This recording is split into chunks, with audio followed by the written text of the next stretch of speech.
I took out my phone because I needed to record my thoughts, because I feel the length of this book will make me forget, because I do believe that every frustration matters when you read a book.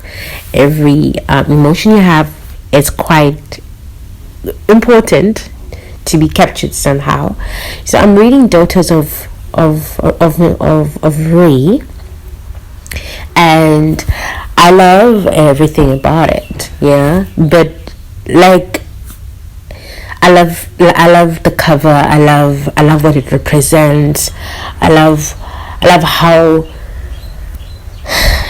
the author used the language, and I'm still going to kind of Google it to find out, is it made up language, or is it a language that is from parts of Nigeria, which is amazing how she used it. And I am on page 222, and it's my sort of, I don't know, I think fourth day reading it. And I'm telling you guys, I am frustrated. I am so frustrated by this book, by these characters actually, and how they are not using their magic. They just taking in all the problems of the world, but they're not solving them themselves. Okay, one is it Esinaala? I think it's Esinaala and Sinai.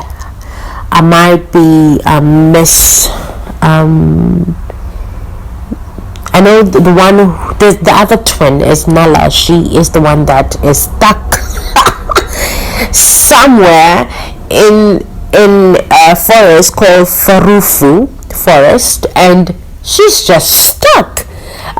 Camping, going from forest to forest, hiding with these survivors, and just waking up and having breakfast. And she hears of a plan, what they're going to do, how to kill Eze, the king. And that's it. The whole flippin' chapters, like almost 4 or 5, about Naala. It's about her and the survivors. And there's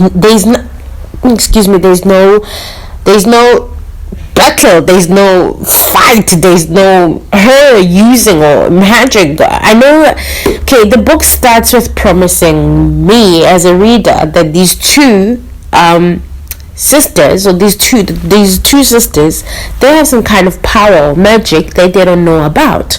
So I'm curious to see, when does it pop up? It only popped up when the army came in the village and killed everybody, and then Naala had to fight back, and she manipulated the sand or something, and something happened, and that was it. that's Naala. And for the other twin, I'm actually not sure what she has or what's going on. She floats, that's it. And then what frustrates me the most, I don't mind the world building and all there's a lot of info dump, but it's fine, it's great, it's beautifully written, it's not like too much, but I must say, so what frustrates me, it's mostly not only in Daughters of Nri, but I find this in a lot of fantasy books, that which frustrates me to the core, that somehow they say the protagonist is okay. Here I'm thinking of the twin. She's working with Meekulu, yeah, but the person who actually has the power here is Meekulu, because Meekulu knows the ancient magic, and then she uses Esinaala as a pawn to do her dirty job.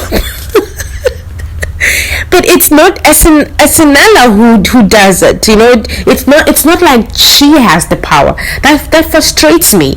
That she is used as a pawn. So there's this big thing that she does. There's this guy, this one of the nobles, Chief Ojo. Yeah, he's an ass, and he got what he deserved. That's great, but it's not like Esinaala came up with that. She might have came up with a plan to avenge what he did. He's a woman abuser. He's a woman beater, and it just frustrates me that it's not her using her magic. It's not her. She's using something else. It's like using a prop. I hate that. That frustrates me, and hate is a strong word. I just want it to be her. Where's the magic that she has? When is it gonna pop up? And there's this thing that I also like missing in the book. It's how, when you first read it in the beginning, you felt okay, there's some kind of weird connection that the twins might have, that there might be someone on the other side, or someone they connected with, or connected to, and that's gone. That it's like I'm reading two different books. There's no, yes, the connection is the Ezra, and the of course the survivors are trying to kill him, and the twin is inside. So it's also nice. I like that something huge is gonna happen, but some other things needs to happen. A jaguar must come in, and Naala must do something, and one of the survivors must find it. Oh, Naala is actually a weapon to be used, or something. It's just they're relaxing in a forest. Like, they're having a joy, waking up and sneaking on other people's conversation, eavesdropping. And I'm like, what's going on? I'm like, things must happen. I'm not reading a book whereby we're all just relaxing. I could have just chosen another book. So I'm like, the twins, when are you guys going to use your magic? When are you going to save the world? The little world that you're going to save. And maybe I'm expecting something huge, but my most frustrating issue is that one of the twins is just used as a pawn.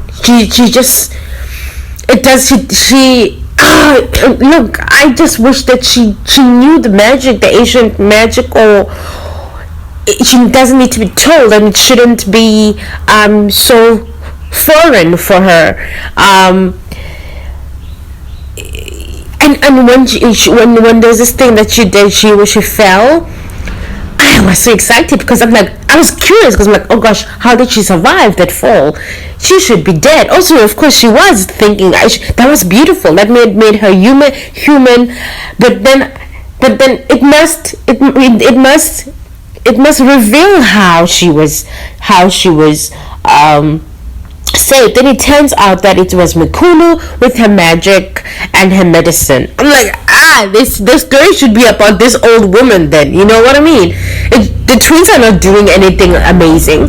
They're just there, like anybody. Like, there's nothing different with Naala and Esinaala and Reni and the other girls and the wives of Chief Ojo. There's nothing particularly exciting about these two twins. So that frustrates me.